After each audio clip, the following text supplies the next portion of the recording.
Le sommet de Doha, qui s'est tenu récemment au cœur du Qatar, s'annonçait comme l'un des rendez-vous diplomatiques les plus stratégiques de l'année pour le Moyen-Orient et l'Afrique du Nord. Des dirigeants de plusieurs pays étaient présents, chacun portant ses ambitions et ses calculs politiques. Mais c'est l'Algérie, représentée par le président Tebboune, qui a capté toute l'attention. Entre attentes régionales et pression internationale, ce sommet promettait des révélations et des décisions inattendues. Pour comprendre l'enjeu, il faut remonter aux tensions et rivalités qui agitent la région depuis des années.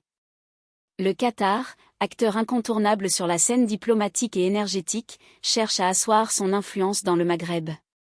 De son côté, l'Algérie défend une position souveraine, refusant toute ingérence et affirmant son rôle historique de puissance régionale.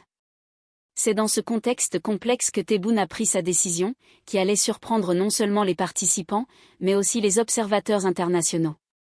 Le sommet de Doha n'était pas seulement un lieu de rencontre protocolaire. Il représentait un carrefour stratégique où chaque geste, chaque parole, pouvait avoir des répercussions géopolitiques majeures.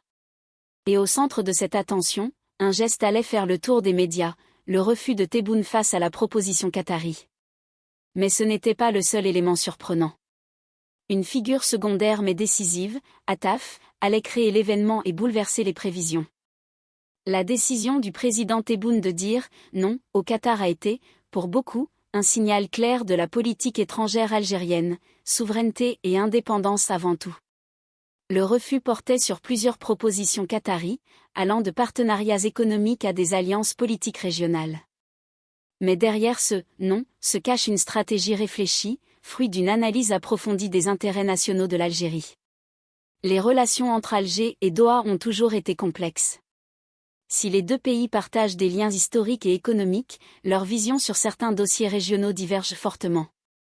Tebboune, conscient des implications de toute coopération mal calibrée, a préféré protéger la stabilité et l'autonomie de l'Algérie plutôt que de céder à des pressions diplomatiques. Cette décision a provoqué une vague de commentaires dans les médias internationaux. Certains observateurs ont salué la fermeté de Tebboune, le qualifiant de « garant de l'indépendance algérienne ». D'autres, en revanche, s'inquiètent des possibles répercussions économiques et diplomatiques, notamment avec des pays alliés du Qatar. Mais dans tous les cas, ce refus envoie un message limpide, l'Algérie ne se laisse pas influencer, et ses choix diplomatiques sont dictés par ses intérêts souverains et son expérience stratégique. Alors que l'attention était concentrée sur le refus de Tebboune, une autre figure a volé la scène, Attaf. Peu connu du grand public, ce diplomate ou conseiller politique a réalisé un geste inattendu qui a surpris les participants. Selon les observateurs, Attaf a proposé une initiative de dialogue qui pourrait réorienter certaines négociations en cours et calmer les tensions entre plusieurs délégations. Ce geste a non seulement surpris les diplomates présents, mais a aussi été interprété comme une démonstration subtile de l'influence croissante de certaines voix algériennes moins visibles mais stratégiquement puissantes. Attaf, par son action, a démontré qu'au-delà des décisions présidentielles, des acteurs secondaires peuvent modifier la dynamique d'un sommet et faire pencher la balance. Cette surprise d'Attaf a été perçue comme un message diplomatique, même face à un refus ferme, l'Algérie reste ouverte au dialogue constructif et peut jouer un rôle de médiateur, imposant ainsi sa vision sans renoncer à ses principes. Les réactions ont été immédiates, certains pays ont salué l'initiative, tandis que d'autres restent prudents, évaluant les conséquences sur le long terme. Le refus de Tebboune et la surprise d'Attaf n'ont pas laissé les observateurs internationaux indifférents. Le Moyen-Orient, en particulier, a suivi le sommet avec attention. Les pays voisins, comme le Maroc et la Tunisie, ont analysé chaque geste, chaque parole, à la recherche d'indices sur la stratégie algérienne. Certains commentateurs ont souligné que le positionnement ferme de Tebboune pourrait renforcer la crédibilité de l'Algérie dans la région, tandis que la manœuvre d'Attaf démontre une subtilité diplomatique que peu de pays peuvent égaler. De l'autre côté, l'Europe et les États-Unis ont scruté le sommet pour évaluer les implications sur les relations économiques et sécuritaires. Le refus algérien d'accepter certaines propositions qataries pourrait influer sur les accords énergétiques ou les partenariats militaires. Les médias internationaux ont rapidement relayé ces événements, soulignant l'équilibre délicat entre fermeté et ouverture au dialogue. En résumé, le sommet de Doha a renforcé la perception d'une Algérie capable de prendre des décisions souveraines tout en participant activement à la diplomatie régionale. La scène internationale a pris note, l'Algérie ne se limite pas à ses frontières, elle pèse sur les équilibres géopolitiques. L'enjeu géopolitique du sommet est majeur. Le refus de Tebboune n'est pas qu'une question de protocole, il s'inscrit dans une stratégie régionale qui vise à sécuriser les intérêts algériens face aux turbulences du Moyen-Orient et du Maghreb.